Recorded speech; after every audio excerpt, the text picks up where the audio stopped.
Roman range ভয়াবহ আক্রমণ করেছেন আজকের স্ম্যাকডাউনের এপিসোডের একেবারে মেইন ইভেন্টে রোমান রেঞ্জ তিনি ফিরে এসেছেন। রোমান রেঞ্জ ফিরে এসেই সোলো সিকুয়া, টামাটোঙ্গা, টোঙ্গালোয়া সকলকেই ভয়াবহ আক্রমণ করেছেন। বিশেষ করে সর্বপ্রথমে সোলো সিকুয়া রিংয়ের মধ্যে এসেই সকলকেই তাকে অ্যাকনলেজ করতে বলে এবং রোমান রেঞ্জকে নিয়ে উল্টাপাল্টা বলতেই রোমান রেঞ্জ তিনি রিংয়ের মধ্যে এগিয়ে আসেন। এগিয়ে এসেই সর্বপ্রথমেই টামাটোঙ্গাকে আক্রমণ করেন, এরপরে টোঙ্গালোয়াকে, তারপরে রিংয়ের মধ্যে গিয়েই সোলো সিকুয়াকে সুপারম্যান পাঞ্চ মারতে থাকেন। স্পিয়ার মারতে গেলে টোঙ্গালোয়া সোলো সিকুয়াকে রিংয়ের বাইরে নিয়ে চলে যান। তবে রোমান রেঞ্জ উলাফালা মালাটি নিজের হাতে নিয়েছিলেন। এমন পর্যায়ে টামাটোঙ্গা এবং টোঙ্গালোয়া পেছন থেকে আক্রমণ করেছিল, আর সেই পর্যায়েই রোমান রেঞ্জ কাউন্টার করে টামাটোঙ্গা এবং টোঙ্গালোয়াকে সুপারম্যান পাঞ্চ মারেন।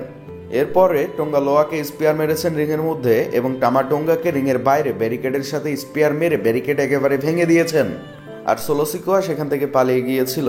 অর্থাৎ রোমান রেঞ্জ তিনি আজকের স্ম্যাকডাউনের এপিসোডেও একেবারে ক্লিয়ারলি জানিয়ে দিয়েছেন তিনিই অরিজিনাল ট্রাইবাল চিফ, তিনিই হেড অব দ্য টেবল। ধন্যবাদ।